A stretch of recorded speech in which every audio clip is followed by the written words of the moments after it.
따라서 사르밧 과부의 이야기는 도대체 현대 그리스도인들과 무슨 상관이 있을까라는 의문이 생깁니다. 또 하나님께서 마지막 떡을 만들어 먹고 죽으려고 하는 가난한 과부에게 엘리야를 보내 숙식을 해결한 것은 정말 이해하기가 어렵습니다. 게다가 엘리야는 떡을 만들어 같이 먹자는 것도 아니고 마지막 떡을 먼저 만들어 자기에게 가져오라고 요구합니다. 또한 사르밧 과부의 아들이 죽는데 이렇게 죽을 예정이었다면 마지막 떡 만들어 먹고 죽게 내버려 두지 왜 굳이 죽은 중에 음식을 공급하여 살게 했을까? 그런 의문이 계속해서 생깁니다. 그런데 사르밧 과부의 이야기는 오늘 우리뿐만 아니라 예수님 당시의 유대인들에게도 불편한 이야기였습니다. 누가복음 4장 18절 이하에 내가 참으로 너희에게 이르노니 엘리야 시대에 하늘이 3년 6개월간 닫히어 온 땅에 큰 흉년이 들었을 때 이스라엘에 많은 과부가 있었으나 엘리야가 그중 한 사람에게도 보냄을 받지 않았고 오직 시돈 땅에 있는 사렙다의 한 과부에게 뿐이었으며 라고 예수님께서 사르밧 과부 이야기를 하자 고향 사람들이 예수님을 벼랑으로 끌고 가 떨어뜨려 죽이려고 하였습니다. 그렇다면 왜 예수님께서는 굳이 위험을 무릅쓰고 사르밧 과부 이야기를 하셨을까요? 예수님이 이 말씀을 하시기 직전에 나사렛 회당에 들어가서 이사야 본문을 읽으셨습니다. 여기에 답이 들어있습니다. 주의 성령이 내게 임하셨으니 이는 가난한 자에게 복음을 전하게 하시려고 내게 기름을 부으시고 나를 보내사 포로된 자에게 자유를 눈먼 자에게 다시 보게 함을 전파하며 눌린 자를 자유롭게 하고 주의 은혜의 해를 전파하게 하려 하심이라 하였더라. 나사렛 사람들과 우리가 보기에 낯설고 불편하지만 왜 많은 이스라엘 과부가 있었음에도 불구하고 굳이 엘리야를 이방 시돈 땅 사르밧 과부에게 보낸 데에는 이유가 있었습니다. 예수님이 읽은 이사야 본문이 언급하고 있듯이 가난한 과부에게 복음을 전하기 위해서였습니다. 따라서 이해하기가 힘든 이 스토리 안에 도대체 복음이 뭔지, 복음을 받아들이면 무슨 일이 가능한지, 복음을 전하는 자들은 어떤 자들이며 복음을 전하는 자들은 어떤 자세로 살아야 하는지가 잘 나타나 있습니다. 이렇게 주님이 우리에게 알려주신 단서들을 가지고 오늘 이 주일 아침에 여러분과 제가 이 사르밧과 엘리야의 이야기를 함께 살펴보며 복음의 풍성한 은혜를 맛보는 복된 시간 되시기를 바랍니다. 사랑하는 성도 여러분, 왜 하나님께서는 이스라엘의 그 수많은 과부들을 제쳐놓고 엘리야를 사르밧 과부에게 이방 땅 과부에게 보냈을까요? 이스라엘이 하나님의 말씀에 불순종하자 엘리야 시대의 하나님께서는 그의 구원의 사역을 이방 땅에서부터 시작하기를 원하셨습니다. 그러니까 이방 땅 과부로부터 하나님이 복음을 전하심으로 하나님 어떤 분이신지, 복음을 받아들이면 무슨 일이 가능한지를 이방 땅에서부터 시작하기를 원하시는 거죠.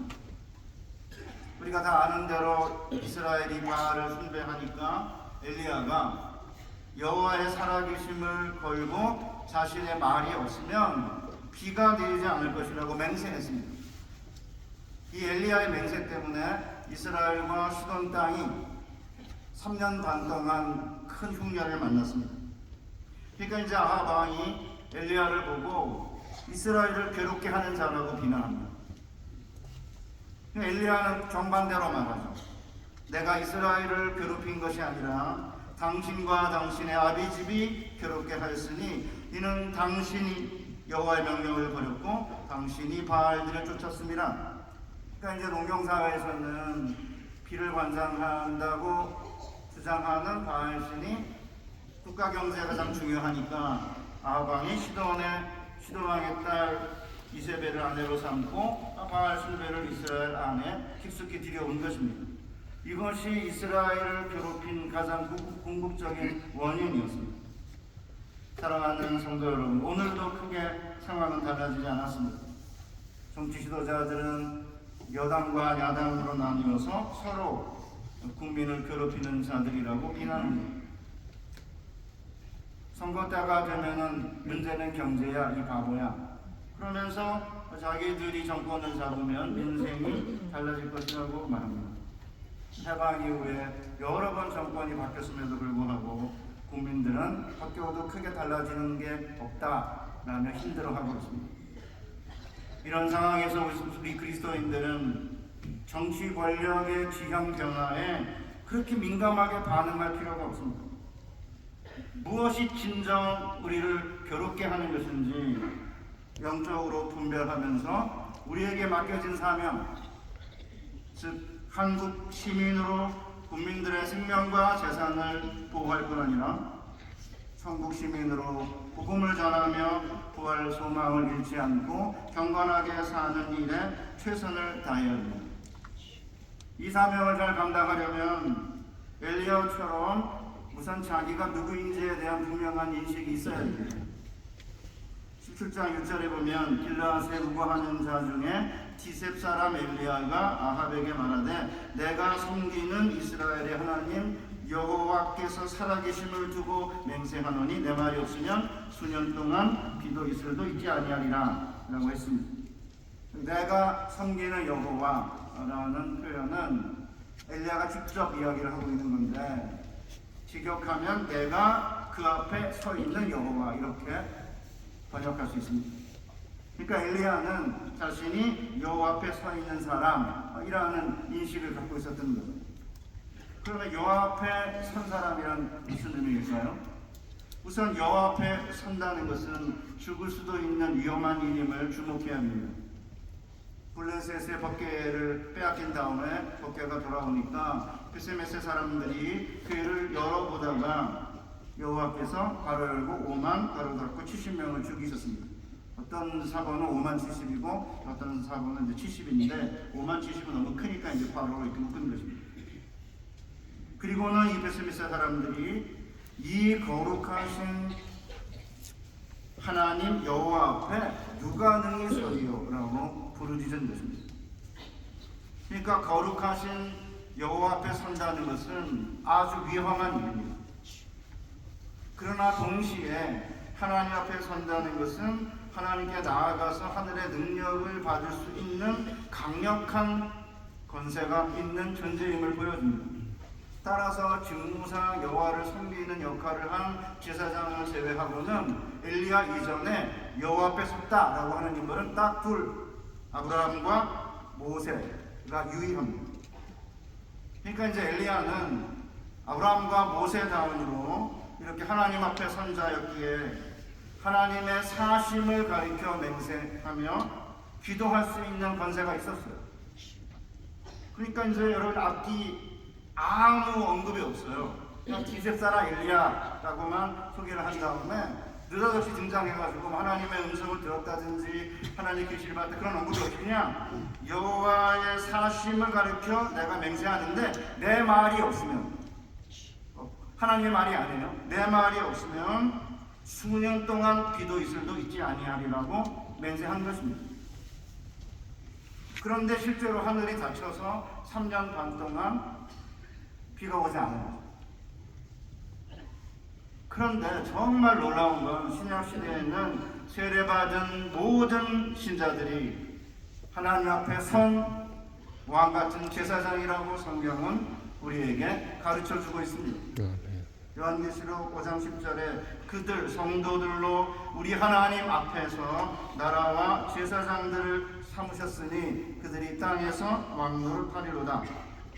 계시록 7장 15절 그러므로 그들 성도들이 하나님의 보좌 앞에 있고 또 그의 성전에서 밤낮 하나님을 섬김에 보좌에 앉으시니가 그들 위에 장막을 치시리니. 그러니까 우리는 아브라함과 모세와 엘리야의 전통을 따라 하나님 앞에 선 왕같은 제사장이 된 거죠. 그렇기 때문에 아브라함과 모세 그리고 제사장들과 엘리야가 누렸던 권세, 하나님 앞에 서서 기도로 하늘을 열고 닫는 능력을 소유하게 된 거예요. 그 야고보는 5장 17절에서 이렇게 선언합니다. 엘리야는 우리와 성정이 같은 사람이로되 그가 비가 오지 않기를 간절히 기도한즉 3년 6개월 동안 땅에 비가 오지 아니하고 다시 기도하니 하늘이 비를 주고 땅이 열매를 맺었느니라. 사랑하는 성도들, 우리가 정부와 정치 지도자들을 위해서 항상 기도해야 하지만 정치 지형이 바뀌는 것에 너무 그렇게 두려워할 필요가 없습니다. 우리는 하나님 앞에서 왕같은 제사장으로 언제든지 하나님께 나아가 간절히 기도하면 하늘이 닫히기도 하고 하늘이 열리기도 한다는 사실을 확신해야 합니다. 아멘. 따라서 세상의 변화와 세속의 권력에 불려 세상의 눈치를 보기보다는 하나님의 살아계심을 믿고 때로는 말씀으로 때로는 기도로 세상에 담대하게 맞서는 엘리야와 같은 믿음의 용사들이 되시기를 바랍니다. 아멘. 어쨌든 이제 큰 기근이 드니까 이제 엘리야가 하나님의 명령을 따라서 그리 시내가에서 까마귀가 날아다 주는 고기로 연명을 하고 있었는데 갑자기 하나님의 말씀이 임했습니다. 17장 8절 여호와의 말씀이 엘리야에게 임하여 이르시되 너는 일어나 시돈에 속한 사르밧으로 가서 거기 머물라. 내가 그곳 과부에게 명령하여 네게 음식을 주게 하였느니라. 그런데 엘리야가 사르밧 성으로 간 거죠. 성문에 도착해 보니까 그곳에 과부가 성문에서 나뭇가지를 줍고 있었습니다. 시간이 없어가지고 왜 성문에서 나뭇가지 줍는지는 말할 수가 없어. 35분 만에 끝내라고 지금 목사님 정신이 한 40분 걸릴 것 같은데 이게 하여튼 성문에서 아무 줄 수밖에 없어요. 근데 이 과부가 가지고 있는 게 뭐가 있었냐면 통에 가루 한 움큼하고 병에 기름 조금밖에 없었습니다. 그러니까 나뭇가지를 주워가지고 아직 이거 나뭇가지 2개를 줬거든요. 나뭇가지 2개를 주워서 불을 피워가지고 떡을 만들어 아들과 함께 먹고 죽을 요량으로 이제 나뭇가지를 줍고 있었던 거죠. 이 아이는 큰 아이가 아닌 것 같아요. 나중에 죽었을 때 품에 안거든요. 여인이. 나중에 아이라고 그랬는데 히브리어로 아이는 14이라는 단어인데 나이가 많은 뭐 이렇게 청년도 가리킬 수 있지만 보통은 작은 아이를 가리켜요. 그러니까 이 과부는 그렇게 나이가 많은 과부가 아니었던 것 같습니다. 그런데 엘리야는 그날 처음 본 과부한테 그 마지막 먹고 죽을 떡을 자기에게 먼저 달라고 요구합니다. 아니 어떻게 선지자라는 사람이 이렇게 무림할 수 있을까요? 저는 초등학교 다닐 때는 꿈이 목사가 되는 것이었어요. 아무것도 모를 때니까. 그래서 6학년 생활기록부에 보면은 미래희망란에 성직자라고 썼던 것이 제가 기억이 납니다. 저는 어려서부터 목사라는 단어보다 성직자라는 단어를 왜 좋아했는지 모르지만 좋아했던 것 같아요. 뭐 요새는 저는 뭐 드라마 많이 사용하지 않습니다만 그 시간이 지나면서 이제 목사가 되고 싶지 않았습니다. 여러 원인이 있지만 그 중에 하나는 성미 때문입니다. 하루에 밥을 한 끼 정도 먹고 주로 국수나 수제비를 먹던 때인데 저희 어머니가 매 밥을 할 때마다 소주잔 같은 거를 가지고 식구 수대로 한 번만 끼면 되고 식구 수대로 떼가지고 이제 성미 주머니에 넣었다가 주일날 갔다가 교회에다가 성미 바구니에 넣는 거를 제가 목격을 한 거죠.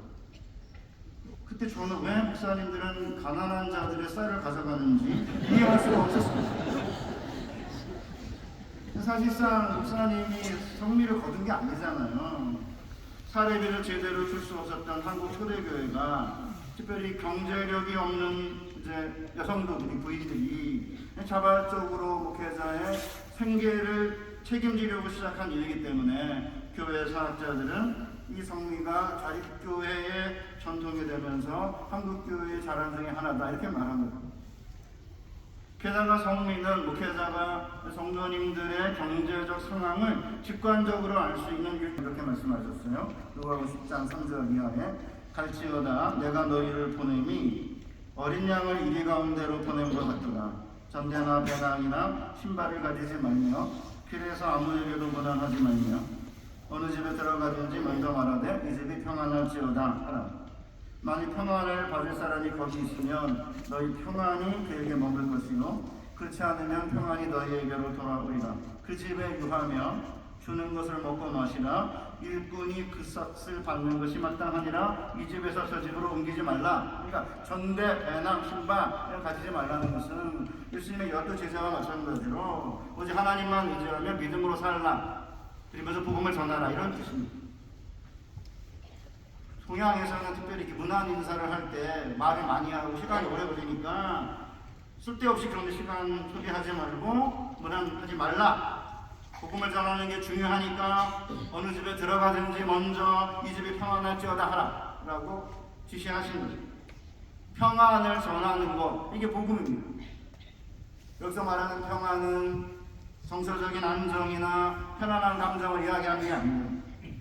예수님께서 나사렛 회당에서 선포하신 대로 포로된 자에게 자유를 전파하고 눈먼 자에게 다시 보게 함을 전하는 것, 이게 복음입니다. 주님의 은혜의 희년을 선포함으로 땅 잃어버린 자들이 땅을 회복하고 빚진 자들이 빚을 탕감받는 것, 이게 복음이죠. 그러니까 이 복음과 복음의 좋은 소식과 평안, 해방과 자유를 선언하면 무슨 일이 일어납니까? 자동적으로 축복과 은혜가 그 집에 부어집니까? 아니죠. 축복과 평안의 선포는 믿음으로 받아들이지 않으면 효과가 없어요. 그래서 주님이 만일 평안을 받을 사람이 거기 있으면 너희 평안이 그에게 머물 것이고 그렇지 않으면 너희에게로 돌아오리라고 한 것입니다. 그러니까 복음 전하는 자들은 담대하게 먼저 복음을 전하라고 하신 거예요.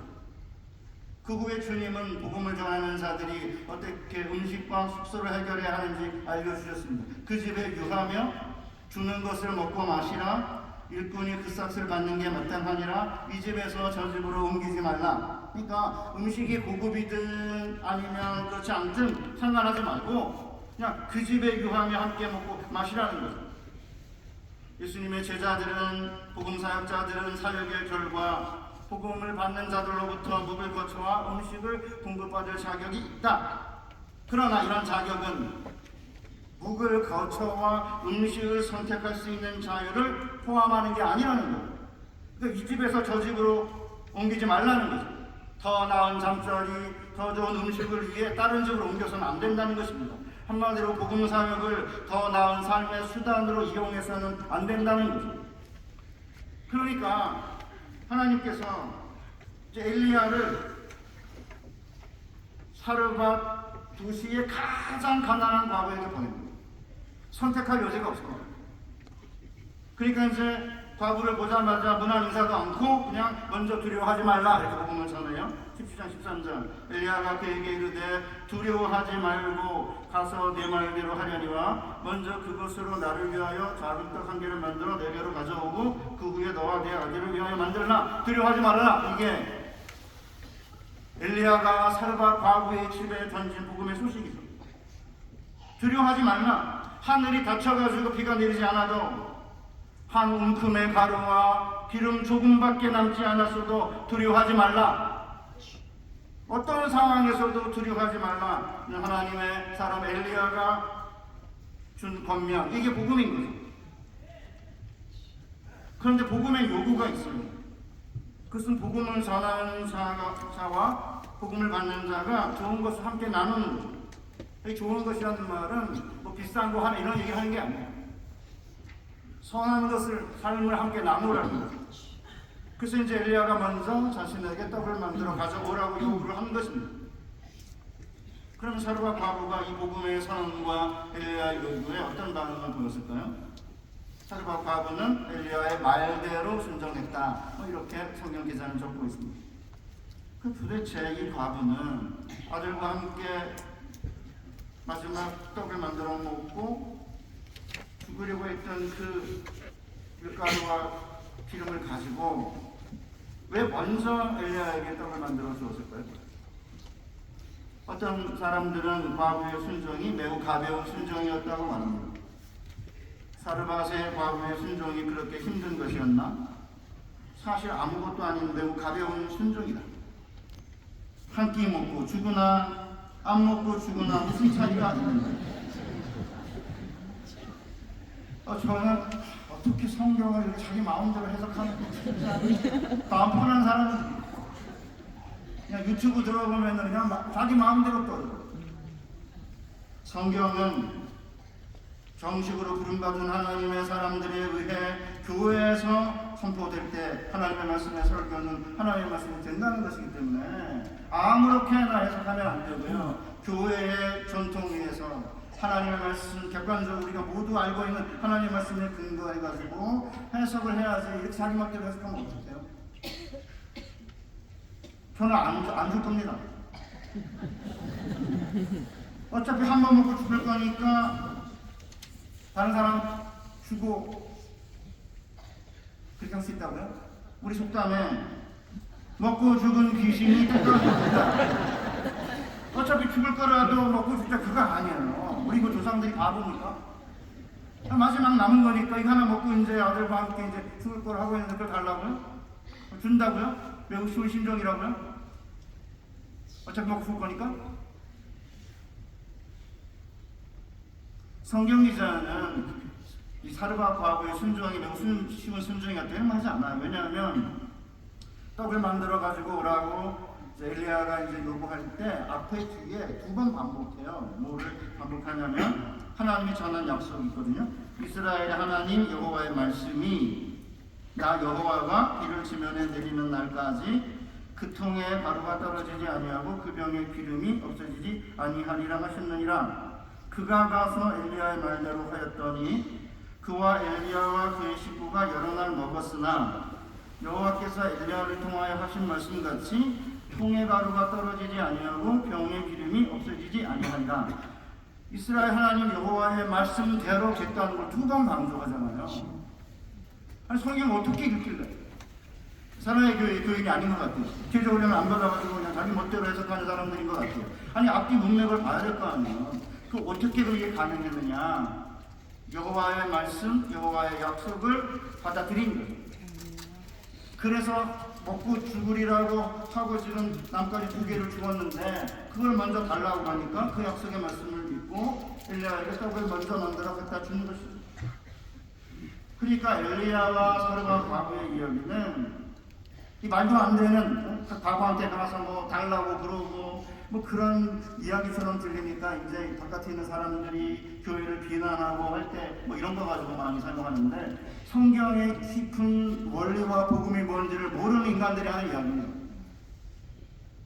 복음을 받은 자가 순종하면 어떤 일이 가능한지 보여주고 있습니다. 아니 복음을 전하는 자들도 가능하면 넉넉하고 풍요로운데 그런데 가서 복음을 전하면 되지. 아니, 굳이 이렇게 찌질하게 가난한 과부에게 하고 싶겠습니까?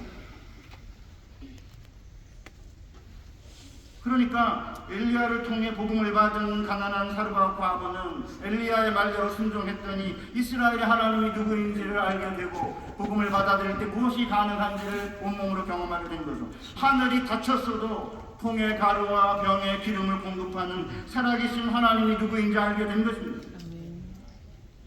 바알은 하늘에서 비를 내리지 않으면 자기 백성을 먹이지 못해 굶어 죽게 만드는 신이지만 이스라엘의 하나님 여호와는 비가 내리지 않아도 자기 백성을 먹이시는 살아계신 하나님이신 거죠. 사랑하는 성도 여러분, 우리나라 많은 분들이 절망하고 있습니다. 청년들은 헬조선이라고까지 말합니다. 그만큼 청년들의 절망감이 크다고 할 수 있습니다. 국민소득 3만 불을 넘어서서 선진국 대열에 들어섰는데 왠지 내게는 하늘이 닫힌 것 같습니다. 그러나 이런 느낌이 든다고 해도 우리는 결코 좌절해서는 안 됩니다. 우리가 그 앞에 서서 섬기는 하나님은 살아계신 하나님이세요.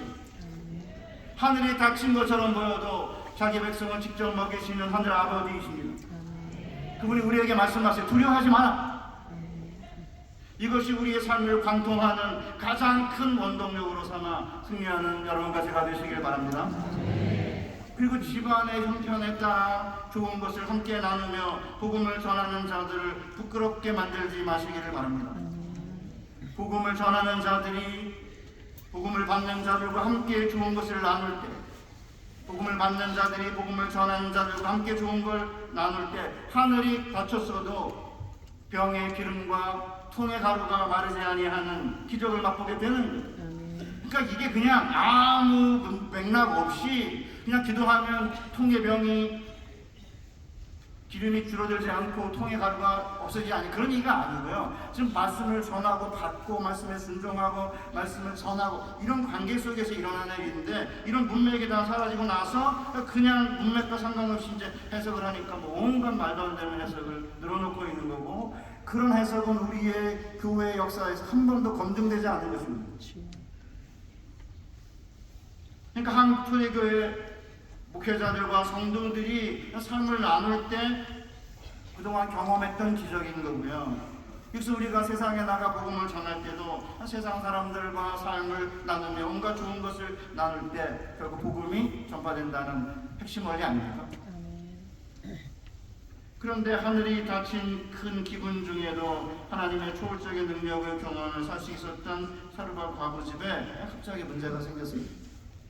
10절에 보면 그 집 주인 되는 여인의 아들이 병들어 증세가 심히 위중하다가 숨이 끊어진다.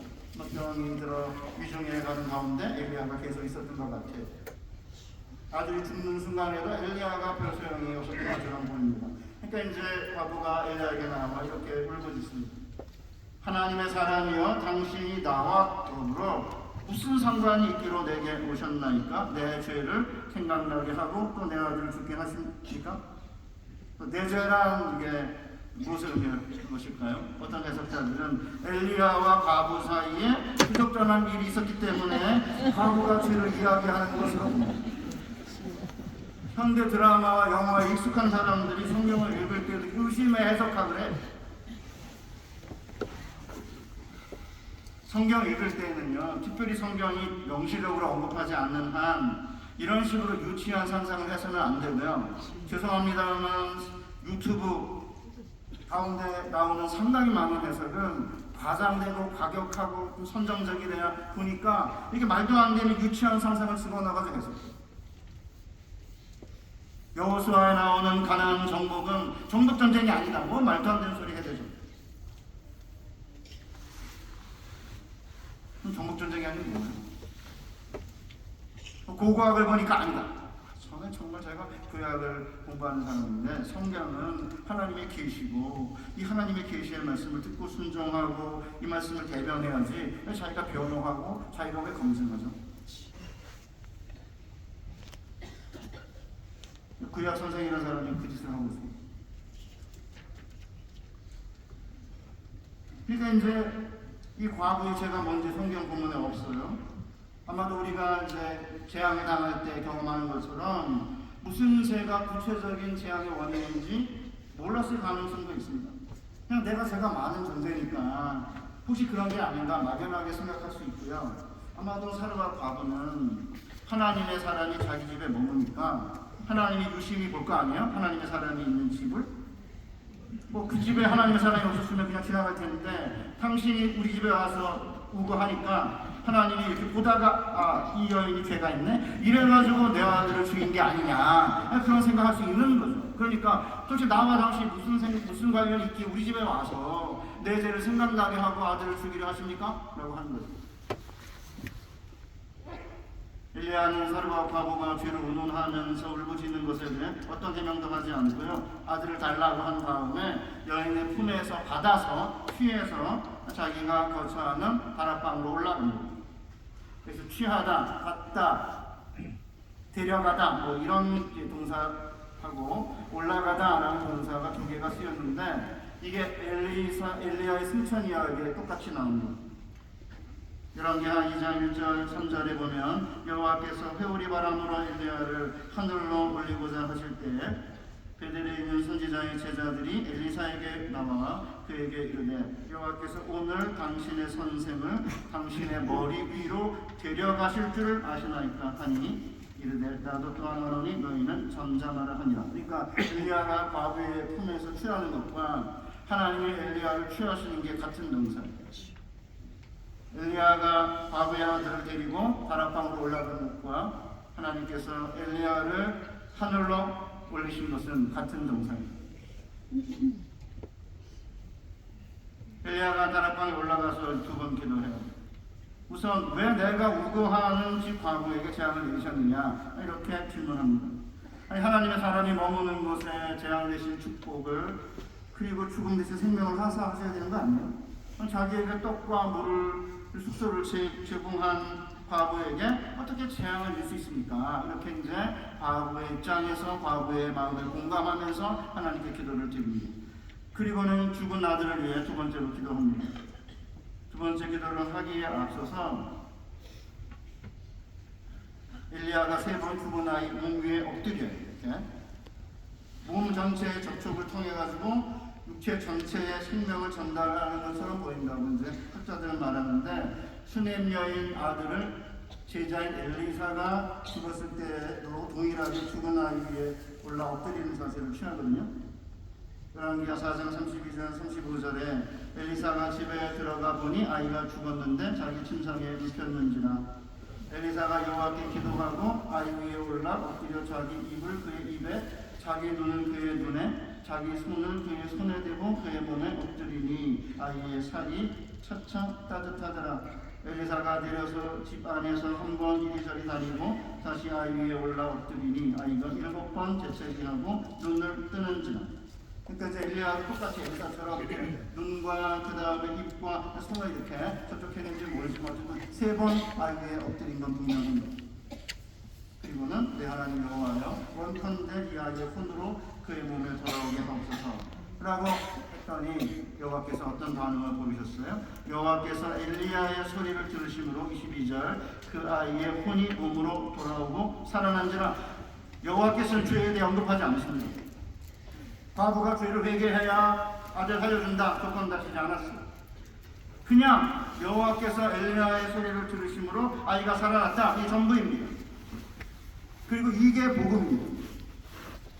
사랑하는 성도 여러분, 성경은 죄의 심각성을 이야기하지만 그보다 하나님은 죄를 용서하시는 분이라는 점을 항상 더 크게 강조합니다. 따라서 우리도 이 점을 더 크게 강조해야 됩니다.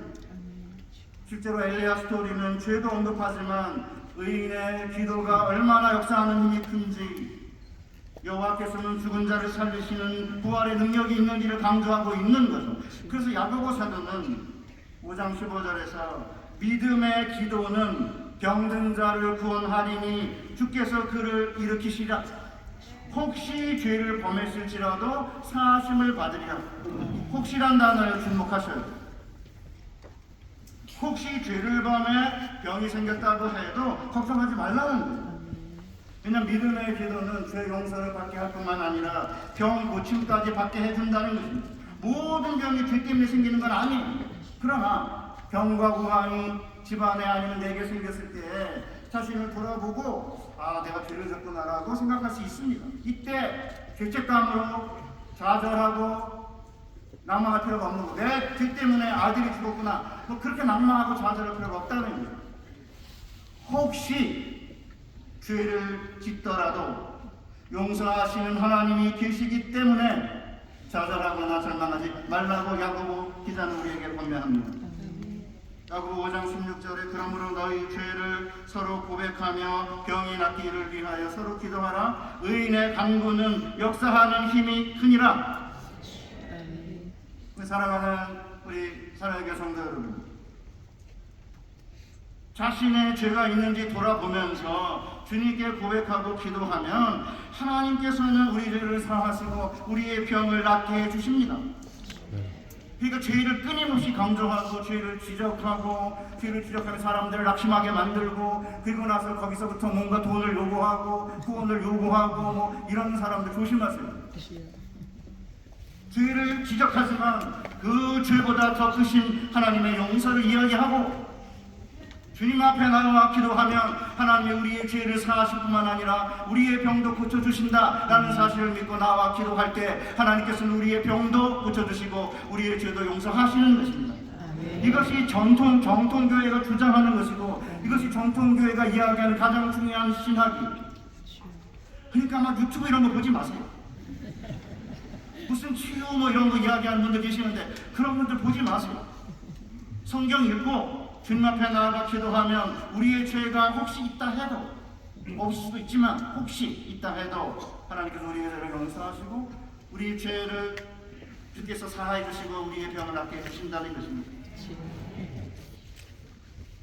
사르밧 과부의 핵심적인 메시지는 살아난 아들을 되돌려받은 다음에 과부가 엘리야에게 말한 말 속에 들어있습니다. 24절에 내가 이제야 당신은 하나님의 사람이시요 당신의 입에 있는 여호와의 말씀이 진실한 줄 아노라. 그러니까 사실은 오늘 우리가 일하지 않아도 막 음식이나 저절로 생겨나거나 죽은 아들이 살아나는 이런 일을 문자적으로 경험하는 게 아니에요. 그러나 사르밧 과부와 엘리야 이야기를 통해 우리는 지금도 하나님의 말씀의 권세가 얼마나 위대한지 이 말씀을 교회 안에서 전하는 목회자들과 이 세상에 선포하는 그리스도인들의 능력이 얼마나 강력한지를 우리에게 보여주고 있습니다. 과부의 아들의 병든과 죽음은 이스라엘이 오랜 동안 불순종함으로 병들고 죽게 되었음을 보여주는 강력한 상징이에요. 개인이든 교회든 불순종하게 되면 병에 걸리죠. 이것이 심해지면 생명, 호흡이 떠납니다. 이때 생명을 회복시키는 유일한 수단은 하나님의 말씀이죠. 그래서 하나님의 말씀을 교회는 반복적이고 지속적으로 가르쳐야 됩니다. 엘리야가 3번 죽은 아들 위에 엎드리고 엘리사가 입과 손과 눈에 3군데에 대고 죽은 아이와 온몸으로 접촉한 후에 살려낸 것처럼 우리도 살아나려면, 우리도 건강해지려면, 생명의 호흡이 돌아오려면 하나님의 말씀을 지속적으로 우리의 몸과 마음에 반복적으로 접촉시켜야 됩니다. 그런데 놀랍게도 하나님께서는 모세에게 이미 말씀에 대한 3중 접촉을 지시하셨어요. 첫째, 오늘 내가 명하는 이 말씀을 너는 마음에 새기고 네 자녀에게 부지런히 가르치며 집에 앉았을 때이든지 길을 갈 때이든지 누워있을 때이든지 일어날 때이든지 이 말씀을 강론할 것이며, 둘째, 너는 또 그것을 내 손목에 메어 기호를 사누며 내 미간에 붙여 표로 삼고, 셋째, 내 집 문설주와 바깥문에 기록할지니라. 왜 이렇게까지 하는 거예요? 끊임없이 지속적이고 반복적으로 하나님의 말씀에 접촉하지 않으면 하나님께 불순종하는 우리의 본질적인 병과 우리 안에 사라진 내적인 활력을 되살릴 수 없다는 거예요. 그래서 교회는 모일 때마다 하나님 말씀을 가르치고 강론하고 읽고 주석하고 적용하는 일을 반복해야 되는 것입니다. 사랑하는 성도 여러분, 엘리야와 사르밧 과부 스토리는 하늘이 3년 6개월 닫힌 가운데서도 하나님의 은혜와 능력이 어떻게 우리 가운데 임할 수 있는지를 잘 보여주고 있습니다. 아무리 힘들어도 하늘이 닫힌 것처럼 보여도 우리가 할 수 있는 일이 2가지가 남아있습니다. 야고보 5장 13절에서 그걸 우리에게 보여주고 있습니다. 너희 중에 고난당하는 자가 있느냐? 그는 기도할 것이요 즐거워하는 자가 있느냐? 그는 찬송할지니라. 엘리야는 우리와 성정이 같은 사람이로되 그가 비가 오지 않기를 간절히 기도한 즉 3년 6개월 동안 땅에 비가 오지 아니하고 다시 기도하니 하늘이 비를 주고 땅이 열매를 맺었느니라. 야고보가 이렇게 말하는 이유가 뭐예요? 우리가 찬송할 때 하늘이 응답하고 우리가 기도할 때 하늘이 닫히고 하늘이 열리기도 하기 때문인 거죠. 우리가 애지중지하던 희망이, 인간적 희망이 모두 사라져 죽은 것처럼 보여도 낙망할 필요 없어요.